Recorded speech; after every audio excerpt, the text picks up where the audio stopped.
আপনারা দেখছেন একুশে টেলিভিশন।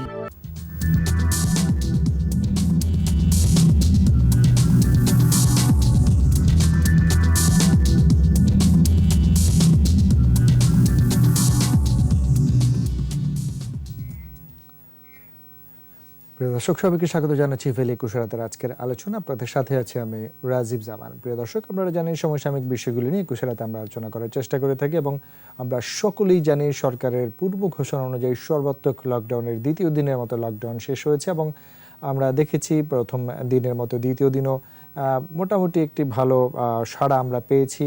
আইনশৃঙ্খলা বাহিনী তাদের প্রচেষ্টা চালাচ্ছেন জনগণ যেন সরকারের সর্বাত্মক যে লকডাউন রয়েছে সেটি মেনে চলেন। সেই সাথে সাথে জনগণেরও অনেক সহযোগিতার প্রয়োজন আছে।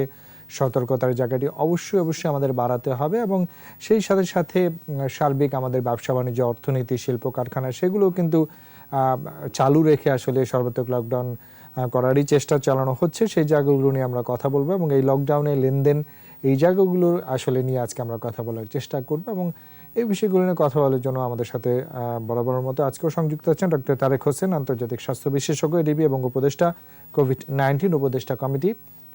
আমাদের সাথে আরও সংযুক্ত আছেন আতাউর রহমান প্রধান, প্রধান নির্বাহী ও ব্যবস্থাপনা পরিচালক সোনালী ব্যাংক লিমিটেড এবং vice chairman association of bankers Bangladesh. এবং আমাদের সাথে আরও সংযুক্ত আছেন অধ্যাপক ডক্টর এম.এ. আজিজ, মহাসচিব, স্বাধীনতা চিকিৎসক পরিষদ সচিব। তিনজনকেই স্বাগত জানাচ্ছি আমাদের আজকের আলোচনায়। আমরা আলোচনাটি যথারীতি শুরু করতে চাইব ডক্টর তারেক হোসেন স্যারের কাছ থেকে। স্যার, আপনি নিয়মিতই আমাদেরকে সময় দিচ্ছেন, ধন্যবাদ জানাচ্ছি একুশে পরিবারের পক্ষ থেকে আপনাকে। এবং আমরা সকলেই যে কাজটি করার চেষ্টা করছি যে এই যে অতি মারি আমরা যেটা বলছি যে করোনা ভাইরাস পরিস্থিতি, সংক্রমণ বেড়ে যাচ্ছে, মৃত্যুর হার প্রতিদিনই হু হু করে বাড়ছে, সরকারের সর্বাত্মক লকডাউন চলছে, দ্বিতীয় দিন আমরা শেষ করলাম, সবকিছু মিলিয়ে পরিস্থিতি আসলে একটু আপনার মতামত জানতে চাইব। ধন্যবাদ আপনাকে, ধন্যবাদ ইটিভির প্রিয় দর্শককে। এখানে আমার দুজন আজিজ ভাই রয়েছেন, আমাদের নেতা, আবার আতাউর রহমান প্রধান, আপনাদের দুজনকে আমার শুভেচ্ছা। আসলে দেখেন, এই লকডাউন যে শুরু হচ্ছে আজকে সেকেন্ড ডে, লকডাউনের জন্য এই লকডাউনটা ইফেক্টিভ করার জন্য আমাদের সরকার এবং সরকারের যে যে বিভিন্ন রকম ইনস্টিটিউটস আছে, সেক্টরস আছে, সবাই প্রিপারেশন নেওয়া হয়েছে। এইটা হলো কারণ লকডাউনটা তার সিঙ্গেল অ্যাপ্রোচে হবে না। লকডাউনটা হবে ইন্টারমিনিস্ট্রিয়াল, লকডাউনটা হবে মাল্টি সেক্টরাল, এটার মধ্যে অনেক কম্পোনেন্ট রয়েছে। আর লকডাউনটা হতে হবে ইফেক্টিভ এবং টাইমলি হতে হবে। টাইমলি ইমপ্লিমেন্টেশন আমরা করতে পারি, ইফেক্টিভলি ইমপ্লিমেন্টেশন করতে পারি, তাহলে এই লকডাউন থেকে কিন্তু আমরা অনেক রেজাল্ট পাবো, আমাদের যে অবজেক্টিভ সেটা অ্যাচিভ হবে। কিন্তু একটা কথা আছে যে ডিউরেশনটা নিয়ে আমরা অনেক আলোচনা চলছে, যে ডিউরেশন যে এক সপ্তাহে আসলে আমরা কিছু পাবো না। আমাদেরকে এটা মিনিমাম 2 উইকস করতে হবে। জনস্বাস্থ্য বিশেষজ্ঞরা আমাদের অনেক ভালো ভালো জনস্বাস্থ্য বিশেষজ্ঞ রয়েছেন, এক্সপার্টিস রয়েছে, তারা বলছেন 3 সপ্তাহ দিলে আমরা একটা ভালো রেজাল্ট, আমরা যে রেজাল্টের জন্য আমরা ট্রান্সমিশনটা কাট করতে চাচ্ছি, ইনফেকশন রেটটাকে লোয়ার ডাউন করতে চাচ্ছি, সে করে তারপর আমরা অন্যদিকে যাব। যেমন হয়তো 3 সপ্তাহের পর আমরা টার্গেটেড অ্যাপ্রোচে চলে গেলাম, অথবা এরিয়াল লকডাউনে চলে গেলাম। এগুলাতে সোশিও ইকোনমিক ইম্প্যাক্টটা কম হবে। হ্যাঁ, এখন তো সারা দেশে এটা একটা ইকোনমিক্যাল ইম্প্যাক্ট রয়েছে। এইভাবে আমাদের ইমপ্লিমেন্ট লকডাউনটা চলছে এবং লকডাউনটা চলতে এটা কি শুধু সরকারের দায়িত্ব লকডাউনটা চলা? না, জনগণের দায়িত্ব আছে। জনগণকে সচেতন হতে হবে। প্রাইভেট কার নিয়ে বের হয়ে পড়তেছে, পাশের কথা বলা হচ্ছে, তারপরেও আমরা মুভমেন্ট পাসটি আমি যেটি প্রয়োজন নেই সেটির জন্য আমরা যাচ্ছি, এটি তো ঠিক নয়। আমাদের মানে কবে যে সচেতনতা আসবে, মানে সচেতনতার মুভমেন্ট পাস নিয়েই চলে। এখন মনে হচ্ছে মুভমেন্ট পাসের এই ব্যবস্থাটা থাকাই উচিত ছিল না, ঘরের মধ্যে পড়ে থাকুক সবাই। কারণ এটা তো কয়েকটা দিনের জন্য, এটা তো অনির্দিষ্টকালের জন্য না। অনির্দিষ্টকালের জন্য যেন আমরা ভালো থাকতে পারি, এই জন্য নির্দিষ্টকাল সময়ের জন্য কষ্ট করতে হবে। এবং এইটা আমরা কেন গেছি লকডাউনে, এটা তো লাস্ট একটা অপশন ছিল। লকডাউন তো ব্রুটাল, লকডাউন তো হার্ড পলিসি, এটা তো স্বীকার করতেই হবে। লকডাউনে প্রান্তিক মানুষদের ক্ষতি হয়, ডেইলি লেবারের ক্ষতি হয়, এদের যারা দিনে আনে দিনে খায় এদের ক্ষতি হয়। তারপরেও কিন্তু সিদ্ধান্ত নেওয়া হয়েছে, কারণ বৃহত্তর স্বার্থে কিন্তু সিদ্ধান্ত আমাদের নিতে হয়েছে। কারণ 2 সপ্তাহ 3 সপ্তাহ লকডাউনের কারণে যদি পুরো দেশটি আমরা রক্ষা করতে পারি, জাতিকে রক্ষা করতে পারি, সেটি তো ন্যায্য। এক্স্যাক্টলি এটা মানে এই লকডাউনের কোনো বিকল্প নাই, লকডাউন যেন আর আমাদের জিতে না হয়, সেই জন্য আমরা এই লকডাউনটা ভালো মতো করি সবাই মিলে। আমাদের যে যার দায়িত্ব, যেখান থেকে দায়িত্ব, যতটুকু দায়িত্ব ওটুকু করি, এবং রাইট পিপল রাইট প্লেসে থেকে দায়িত্ব পালন করতে চেষ্টা করি। আমি বারবার বলছি যে আমাদের কিন্তু একটা এসওপি দরকার। হয়তো এসওপি একটা আছে, স্ট্যান্ডার্ড অপারেটিং প্রসিডিউর, যে লকডাউনটা কিভাবে চলবে। এবং আরেকটা ইম্পর্টেন্ট জিনিস আমাদের দরকার, সেটা হলো এক্সিট স্ট্র্যাটেজি। আমরা লকডাউন থেকে বের হয়ে কি করবো, বের হয়ে আবার 3-4 দিন সময় তো নষ্ট করা যাবে না। আমরা যে গেইনটা করব, ওই গেইনটাকে নিয়ে আমাদের ম্যাক্সিমাম ইউটিলাইজেশন করে ফেলতে হবে। এই জন্য এই কয়েকদিনে, এই 2 সপ্তাহে আমাদেরকে একটা এক্সিট স্ট্র্যাটেজি তৈরি করে ফেলতে হবে। এক্সিট স্ট্র্যাটেজি আমাদের হাতে থাকলে, যেদিন আমাদের লকডাউন শেষ হবে 2 সপ্তাহ পর বা 3 সপ্তাহ পর, আমরা জানি আমরা কি করবো, আমরা কোথায় যাব, কি করবো। এই জন্য আমাদের এক্সিট স্ট্র্যাটেজিটা খুবই দরকার। আশা করছি যারা বিভিন্ন পদে রয়েছেন, যাদের দায়িত্ব রয়েছে, পলিসি মেকার্স আছেন, ওনারা এইটা করে সকলে ফেলবে। মিলে এই আমার মনে জায়গাটি হয় পরিকল্পনা অবশ্যই গ্রহণ করবেন বা করছেন, আমরা সে অবশ্যই। রাখছি। স্যার, আপনার কাছে ফিরবো। আমরা একটু সংযুক্ত হতে যাবো আতাউর রহমান প্রধান নির্বাহী ব্যবস্থাপনা পরিচালক, সোনালী ব্যাংক লিমিটেড।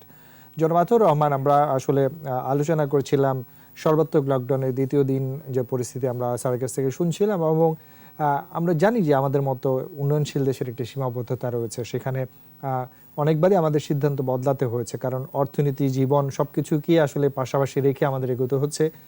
এবং ব্যাংকিং সেক্টরের লেনদেন প্রথম অবস্থায় বলা হয়েছিল ব্যাংক বন্ধ থাকবে, পরবর্তীতে আবার খুলে দেওয়া হয়েছে। এবং আজকে আমরা দেখলাম যে বাংলাদেশ ব্যাংকের সার্ভার জটিলতার কারণে আবার লেনদেনও সম্ভব হচ্ছে না। সবকিছু মিলিয়ে লকডাউন পরিস্থিতিতে লেনদেনের জায়গাটি আসলে কিভাবে আপনারা পরিপূর্ণতা নিয়ে এসছেন? ধন্যবাদ আপনাকে।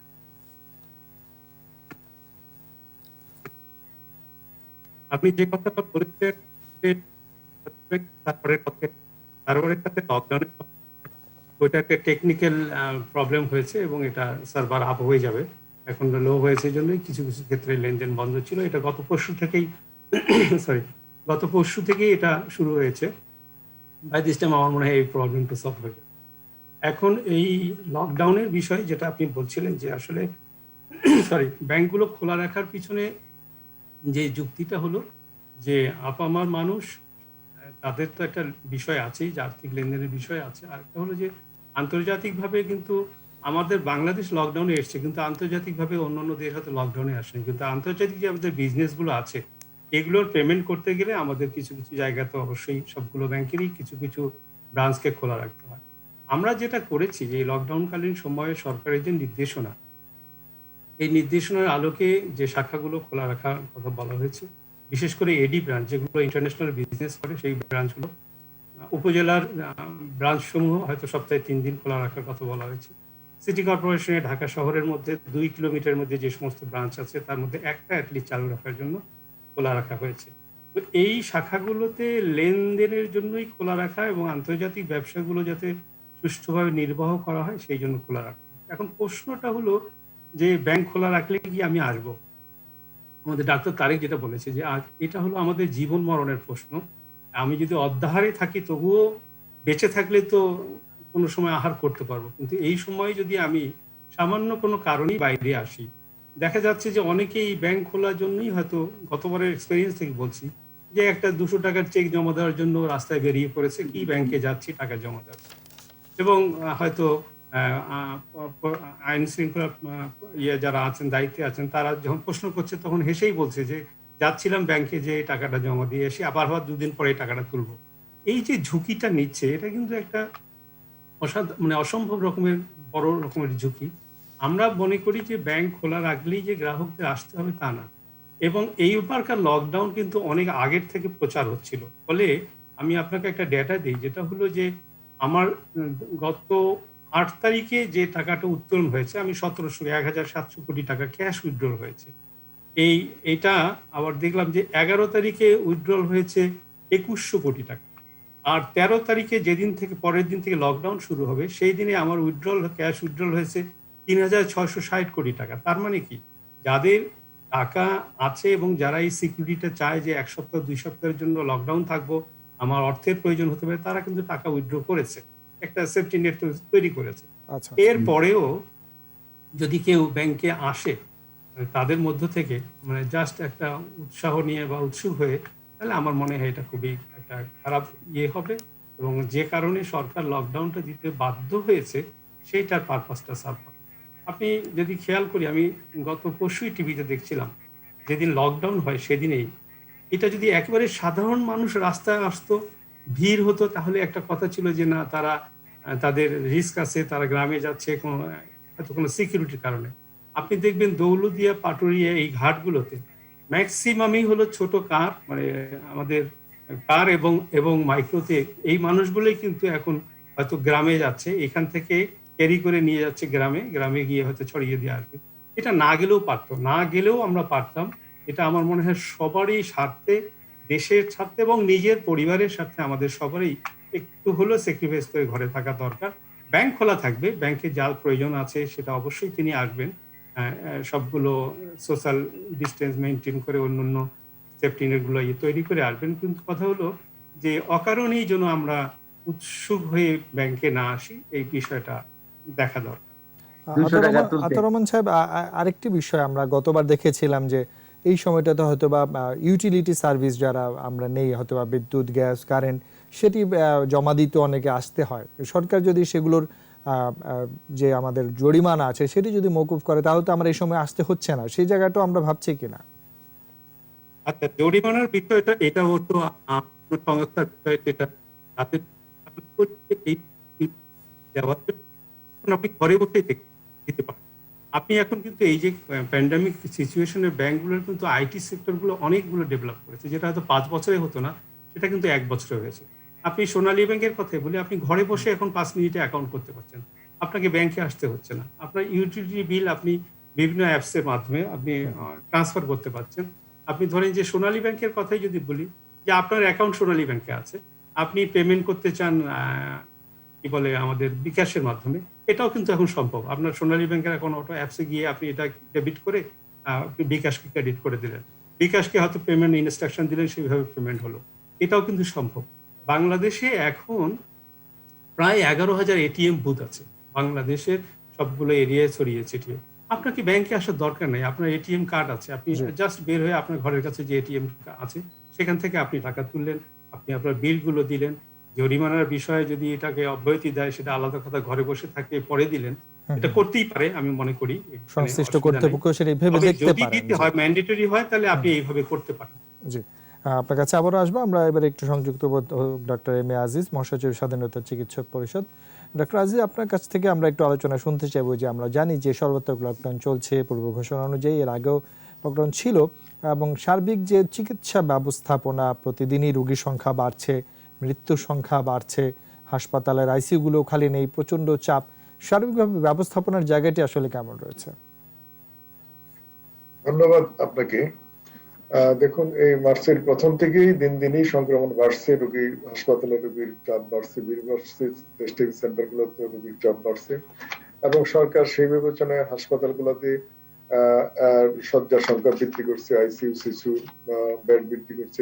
ঢাকাতে প্রায় 4,000 শয্যা সংখ্যা বৃদ্ধি করা হচ্ছে। ঢাকার বিভিন্ন হাসপাতালের 56টি আইসিইউ বৃদ্ধি করা হয়েছে অলরেডি।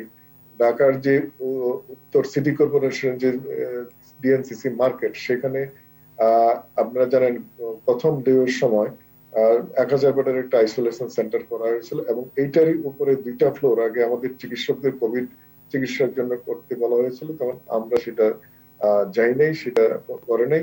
এখন সেইটা 2টা ফ্লোরে 250 বেড এইচডিইউ এবং আইসিইউ করা হচ্ছে। যদিও এটা নিয়ে আপনারা দেখেছেন গণমাধ্যমে অনেক আলোচনা সমালোচনা হচ্ছে, এটা আসলে অপপ্রচার হচ্ছে।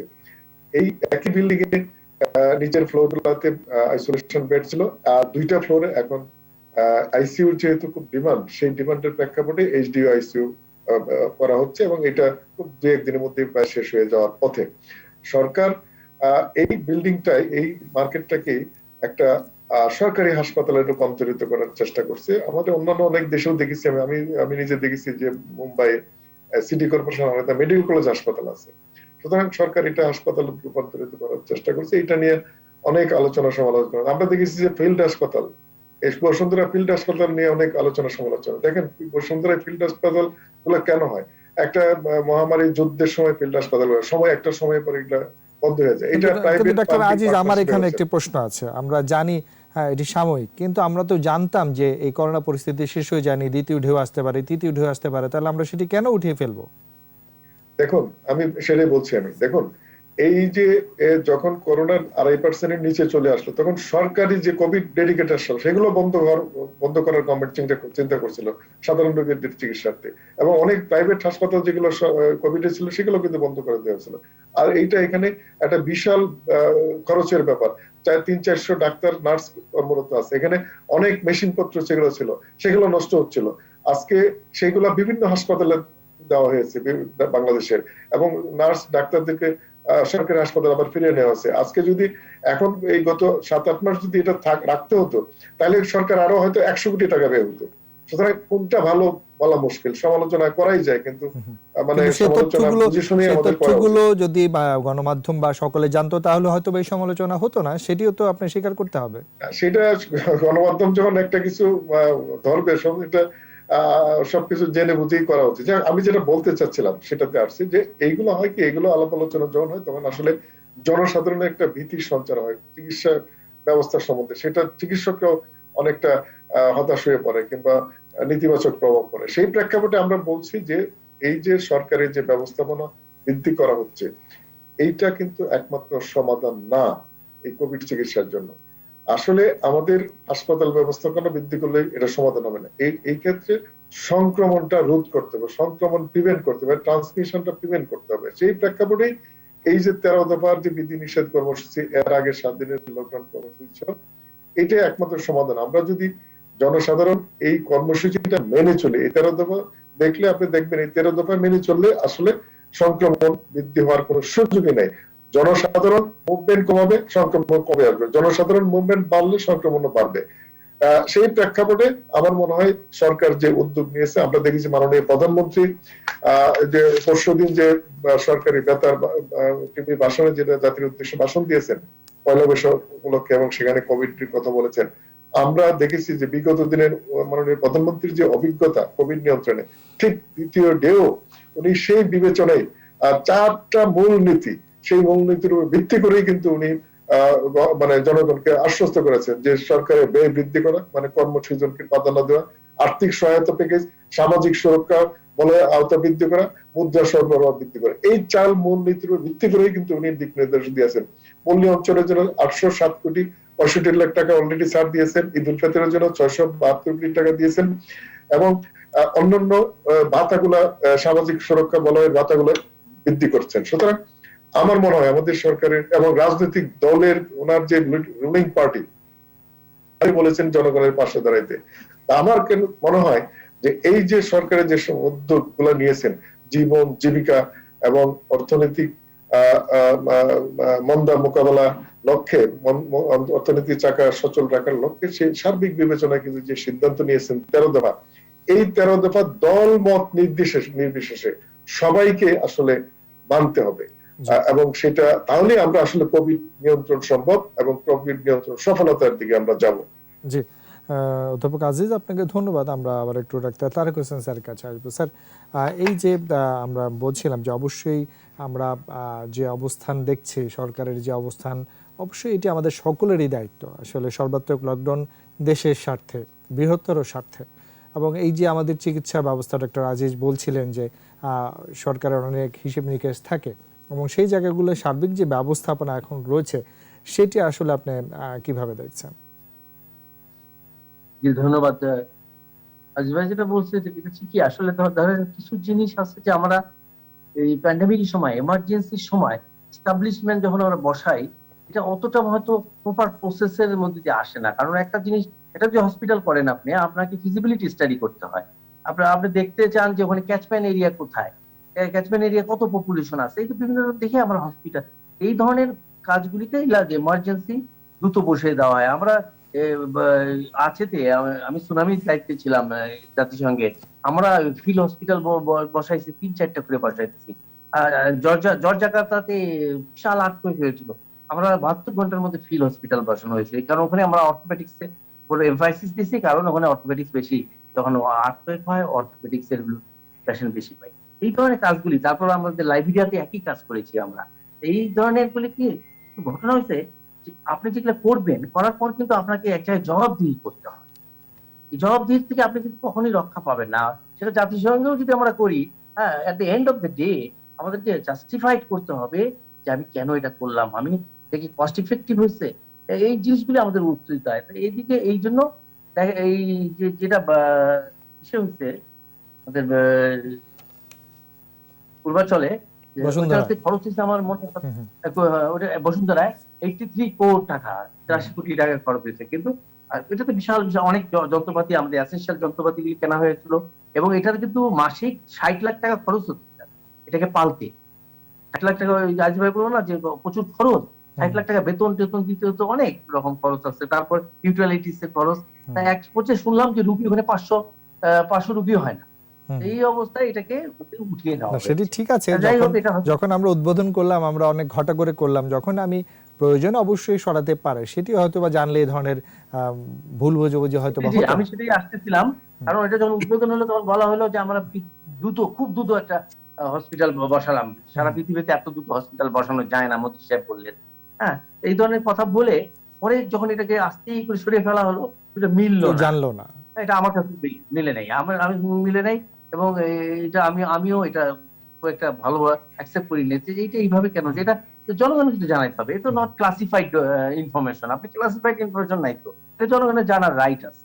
এটা যাই হোক, এই অবস্থায় আমরা এখন হসপিটালে, যে সব হসপিটালে কিন্তু আমরা অনেক হসপিটালে কিন্তু আমাদের আইসিইউ বাড়ানো হচ্ছে, আমাদের বঙ্গবন্ধুতে আইসিইউ বাড়ানো হয়েছে, কয়টা বাড়ানো হয়েছে জানি না। আমাদের নতুন বিসি আইসিইউ বাড়িয়েছেন, এক্সিস্টিং স্ট্রাকচারের মধ্যে কিন্তু আইসিইউ বাড়ানো হচ্ছে। আমাদের যারা সিনিয়র ডাক্তার আছে, যারা বিভিন্ন যেমন ডাইরেক্টর, ভাইস চ্যান্সেলর, এনারা যাদের যাদের প্ল্যানিং করতে হচ্ছে, তারা কিন্তু তাদের এক্সিস্টিং স্ট্রাকচারের মধ্যে তারা চেষ্টা করে যাচ্ছে, দিন আর রাত চেষ্টা করে যাচ্ছে। আমাদের সরকারি হসপিটালে, আমাদের শিশু হসপিটালে যারা কাজ করতেছে, তারপর ওখানে মুগদা, এই সারা ঢাকায়, ওদিকে শহীদ তাজউদ্দিন, এই সমস্ত জায়গায় আমাদের ডাক্তাররা প্রচুর কাজ করতেছে। ডাক্তাররা কিন্তু ফেড আপ হয়ে গেছে, একটা ফেটিক আসছে। কবে থেকে আমরা কাজ করতেছি?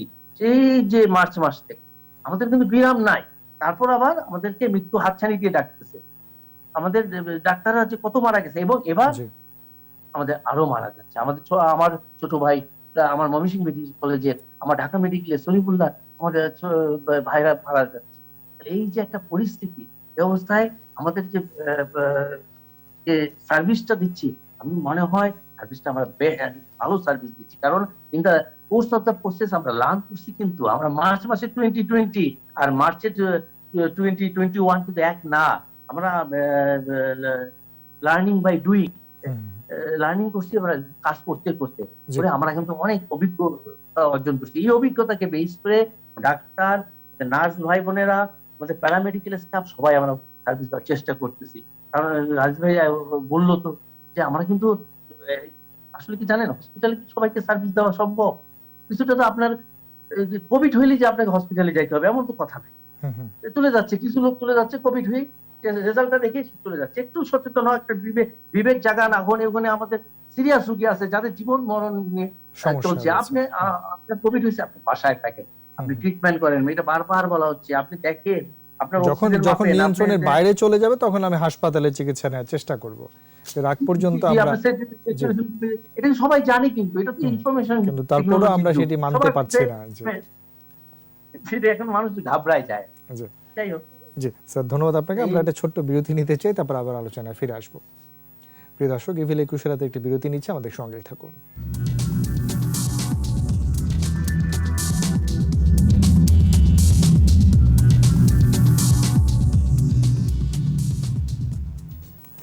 প্রিয় দর্শক, ইভিল 21 রাতে একটি ছোট্ট বিরতি নিচ্ছে, আমাদের সঙ্গেই থাকুন।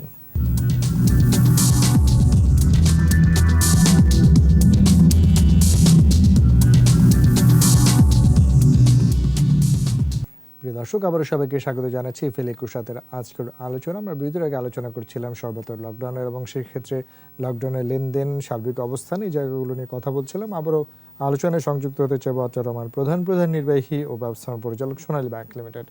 জনাব আতাউর রহমান, একটু আলোচনা আনতে চাইব যে আমরা জানি আমাদের মতো উন্নয়নশীল দেশের অর্থনীতি আসলে এই কোভিড সিচুয়েশনের মধ্য দিয়েও কিন্তু বাংলাদেশের অর্থনীতি বিশ্বের অন্যান্য দেশের অর্থনীতিকে অনেকটাই ভালো এবং বাংলাদেশের অর্থনীতিতে ব্যাংকিং সেক্টরের একটি বড় অবদান রয়েছে।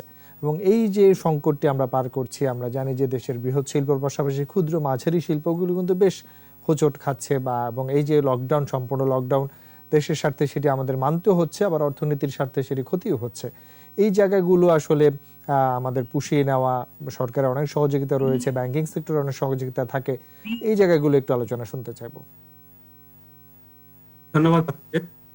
অন্যান্য দেশ যখন এই অর্থনৈতিক বিষয়টা নিয়ে পদক্ষেপই নেয়নি, তখনই কিন্তু মাননীয় প্রধানমন্ত্রী আমাদের বিভিন্ন সেক্টরে 1,00,000+ কোটি টাকার স্টিমুলাস প্যাকেজ ঘোষণা করে এবং শিল্প খাত থেকে শুরু করে সব খাতগুলোতে, বিজনেসের সবগুলো খাতেই তিনি কিন্তু অর্থ বরাদ্দ করেছেন এবং সেগুলোর দায়িত্ব কিন্তু এসেছিল সেই সময় ব্যাংকগুলোর উপর। আমি যদি বলি যে শিল্প খাতের যে বরাদ্দটা ছিল স্টিমুলাস প্যাকেজ, এটা কিন্তু খুব স্বল্প সময়ের মধ্যেই বাস্তবায়ন করা সম্ভব হয়েছে। এরপরে আমার এসএমই থেকে শুরু করে কৃষি ঋণ, আমি মনে করি যে এই পদক্ষেপগুলো নিয়েছে জন্যই কিন্তু আজকে গ্রামীণ অর্থনীতি কিন্তু সচল আছে, অনেক বেশি সচল। আমার শিল্পকে যদি আমি বিচার করি, কিছুটা হয়তো ধিমে তালে অথবা এক্সপোর্ট বন্ধ হয়েছে, কোনোভাবেই ট্রান্সপোর্ট ক্ষতিগ্রস্ত হয়েছে বা এক্সপোর্ট স্লো হয়েছে, এগুলো বিচার করলে আমি মনে করি যে শিল্প খাতে কিছুটা হলেও একটু স্লো গতি ছিল, বাট গ্রামীণ অর্থনীতি কিন্তু অত্যন্ত ছিল, পরিচালিত, মানে আমি বলবো সুষ্ঠুভাবে পরিচালিত ছিল।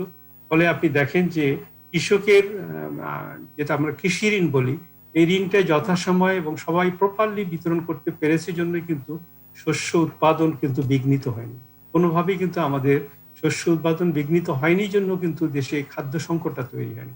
আমি এর আগেও একবার বলেছিলাম যে আমাদের হয়তোবা এই কোভিডের জন্য আমাদের যে ক্ষতিটা হচ্ছে, এটা হয়তো 2-3 বছরে আমরা পুষিয়ে নিতে পারবো যদি আমার গ্রামীণ অর্থনীতি ক্ষতিগ্রস্ত না হয়। আমার পেটে যদি ভাত থাকে তাহলে উন্নয়নটা পরে চিন্তা করা যাবে, আগে আমাদের পেটের ভাতটা জোগাড় করতে হবে। সেই দিক থেকে আমি মনে করি যে সরকার যে দায়িত্বগুলো ব্যাংকগুলোকে দিয়েছে, কৃষি ঋণ বিতরণ থেকে শুরু করে এসএমই খাতের ঋণগুলো বিতরণ, সেগুলো কিন্তু যথাসময়ে করা হয়েছে। একটা সমালোচনা অবশ্যই আসে যে বড় বড় শিল্প উদ্যোক্তারা ঋণগুলো তাড়াতাড়ি পেয়ে গেছে, কিন্তু এসএমই সেক্টরে যে একটা বিরাট সারা বাংলাদেশে যে পেরিফেরি, এগুলো সবগুলো এসএমই ঋণ বিতরণ হয়নি। আমি এখানে দুটো বিষয় আলোকপাত করতে চাই। একটা হলো যে বড় বড় শিল্প উদ্যোক্তা যারা, এরা কিন্তু নাম্বার অফ শিল্প উদ্যোক্তা কম, কিন্তু এসএমইর পেরিফেরিটা কিন্তু সারা দেশব্যাপী কয়েক লক্ষ আমি বলবো।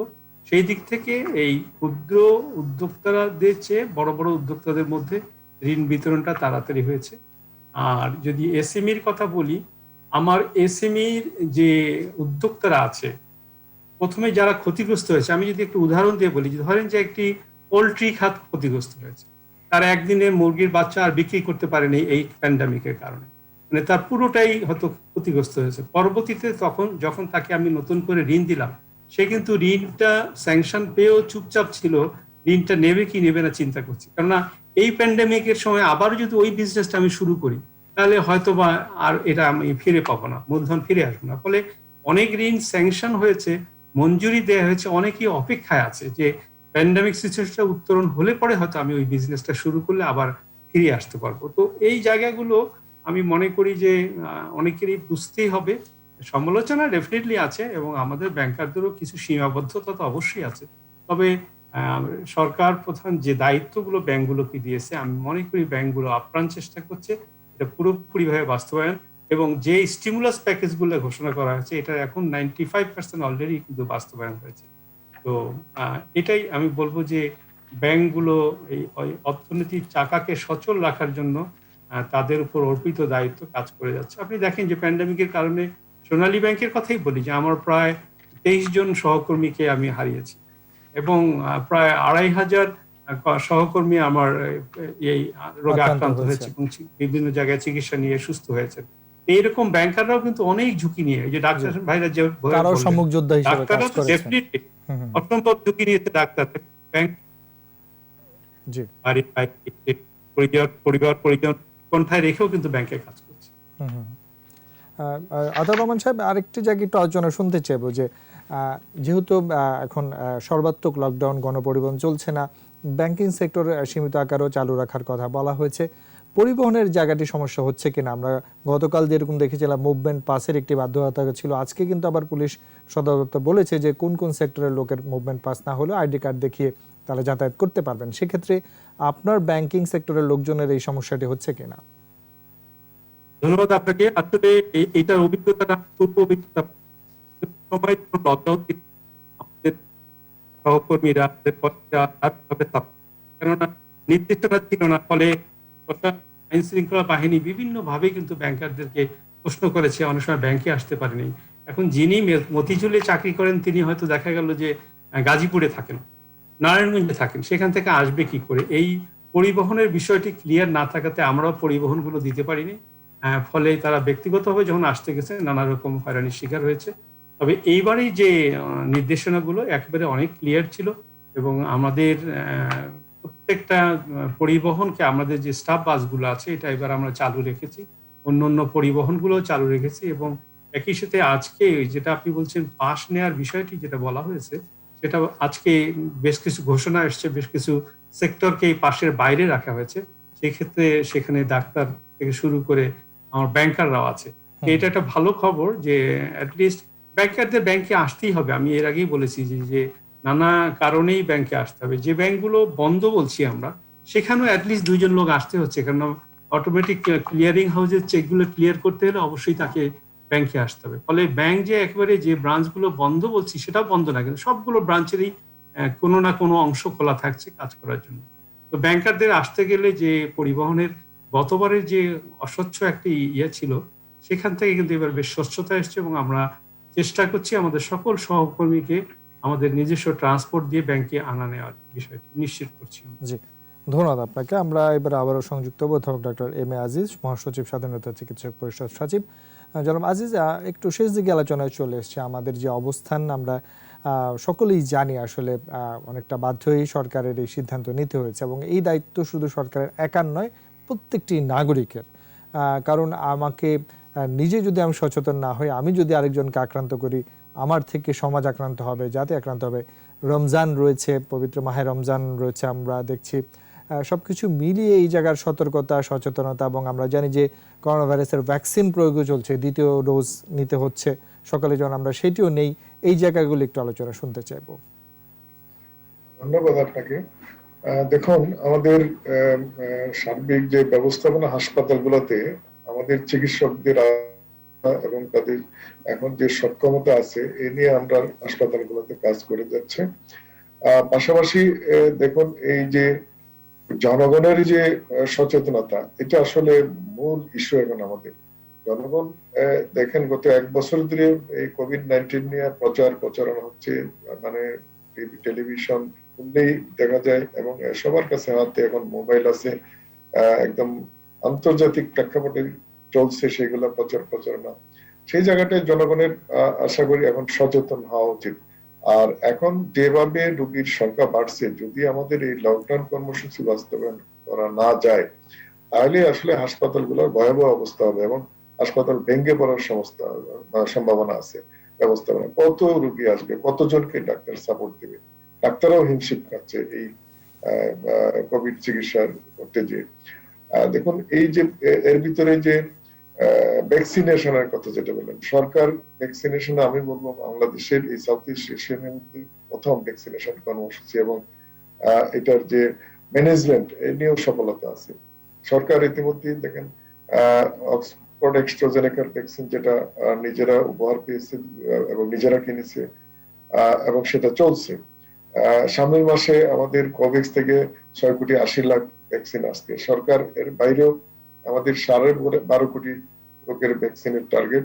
সেই প্রেক্ষাপটে সরকার চীন, রাশিয়া, জনসন এন্ড জনসন সেই কোম্পানির সাথে যোগাযোগ করছে, সেখান থেকে ভ্যাকসিন আমদানি কিংবা তাদের প্রযুক্তি এনে আমাদের দেশে উৎপাদন করা, সেটা যদি কষ্টটা সেভাবে তারা দেখছে, যেটা সুযোগ সুবিধা হয় সেই ব্যাপারে তারা সরকার সিদ্ধান্ত নেবে, সেই কাজ কিন্তু সরকার করে যাচ্ছে।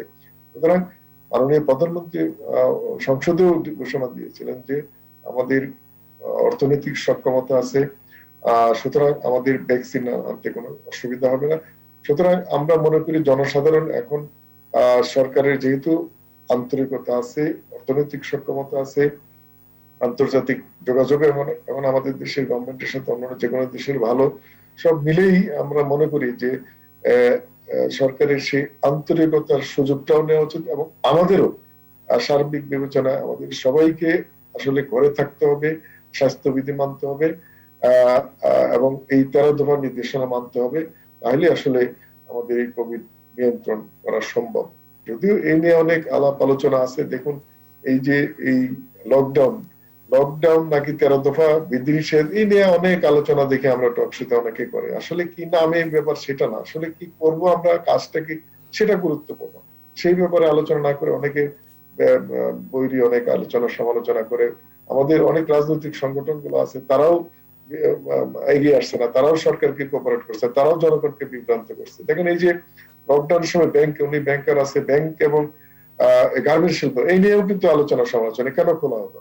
আজকে ব্যাংকের কথা যদি বলি, আজকে আপনার বা ফ্যামিলিতে যদি একজন রোগী আক্রান্ত হয়, অ্যাম্বুলেন্স লাগে, আইসিইউ লাগে, আপনি কোথা থেকে টাকা পাবেন? আপনার এক ডিস্ট্রিক্ট আরেক ডিস্ট্রিক্টে নিতে হবে, রোগী কোথায় টাকা পাবেন? আজকে ব্যাংকের জন্য এই যে জরুরি এই লকডাউন কর্মসূচি বাস্তবায়নের জন্য ব্যাংক খোলা দরকার। কারণটা হলো এই যে আপনার এই আমাদের ওষুধ কোম্পানিগুলো যে এই সাপোর্ট দিচ্ছে, ওষুধ কোম্পানিগুলো লেনদেনের জন্য, পে অর্ডারের জন্য ব্যাংক দরকার।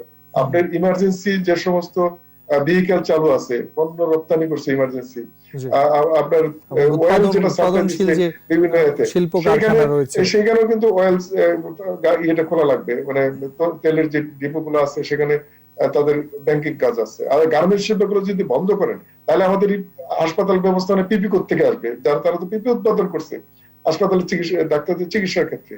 সুতরাং আমি মনে করি সব মিলেই আমার মনে হয় যে সরকার সব ভেবে চিন্তেই এই কর্মসূচি গুলা দিয়েছে এবং সেগুলো আমাদের সবার বাস্তবায়ন করা উচিত। সরকারকে সহযোগিতা করা উচিত, নিজের সুরক্ষিত থাকা উচিত, নিজেকে বাঁচা উচিত, নিজের সুরক্ষিত হওয়া উচিত, ফ্যামিলিকে সুরক্ষিত রাখা উচিত, দেশকে সুরক্ষিত করা উচিত। এবং ধন্যবাদ।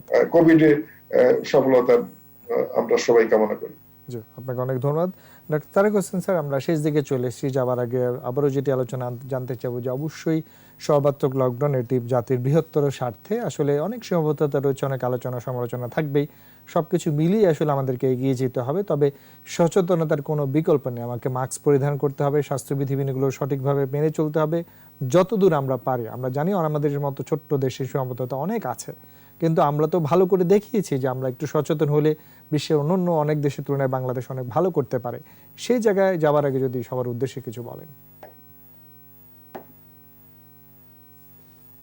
স্যার। অডিওটি মিউট আছে। ধন্যবাদ আপনাকে এবং ধন্যবাদ আমার ভাইকে আজকে সুন্দর করে বললো যে আমাদের কি করা উচিত। এখানে যে ইউকে সায়েন্টিস্ট একজন, এটা গত বছর উনি একজন 60 ইয়ার্স ওল্ড, উনি একটা কথা বলেছিলেন এই ভয়াবহতা প্যান্ডামিকের সময় ভাইরাসটাকে নিয়ে। উনি বলেছিলেন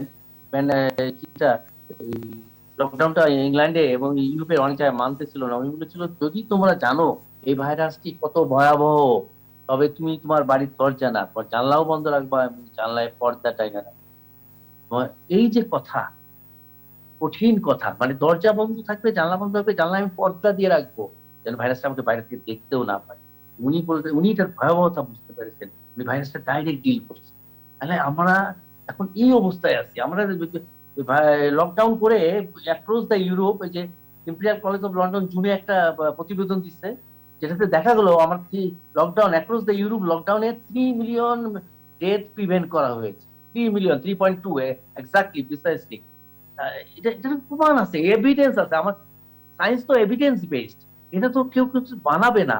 সুতরাং আমাদের মানতে হবে, আমাদের এটার কোনো বিকল্প নাই, অল্টারনেটিভ নাই। আমাদের জীবন জীবিকা, প্রধান ভাই বললেন, খুব সুন্দর হয়ে বলছে যে, প্রধান ভাই বললেন যে আসলে জীবনই তো আসল, জীবন না থাকলে কিসের জীবিকা। এটা এখন ক্যালকুলেশন করা যাবে না আমাদের এই লকডাউনের জন্য কত ক্ষতি হয়ে গেল ইকোনমিক্যালি, এটা ক্যালকুলেশনের কোনো উপায় নেই। বরং লকডাউনে ইকোনমিকে বাঁচাবে, in addition to saving our lives. আমাদের জীবনের বাঁচার সাথে সাথে আমাদের ইকোনমিকেও লকডাউন করাবে। তাহলে আমাদের নেতৃত্ব যে আছেন, আমরা খুব ভাগ্যবান। আমাদের জননেত্রী প্রধানমন্ত্রী শেখ হাসিনা রয়েছেন, এই নেতৃত্ব আগামী 1 মিলিয়ন ইয়ার্সেও আসবে না। এই কঠিন সময় উনি আছেন, এই সুযোগটা আজিজ ভাই স্পষ্ট করে বলেছেন, এই সুযোগটা আমাদের নিতে হবে। নেতৃত্বের সময় নেতৃত্বে ভালো না থাকলে কিন্তু আমরা যতই ভালো হই একদম ডাব্বা, জিরো।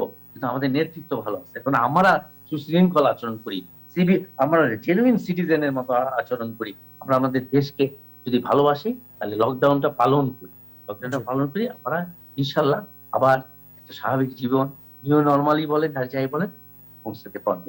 জি। সবাইকে আল্লাহ ভালো রাখুন। আমরা সে প্রত্যাশা রাখছি। আমরা অবশ্যই প্রত্যাশা করি আমাদের সকলের দায়িত্ব রয়েছে এই খারাপ সময়টিতে এগিয়ে আসার। আমাদের সকলের জায়গা থেকে আমরা দায়িত্বটি পালন করার চেষ্টা করব।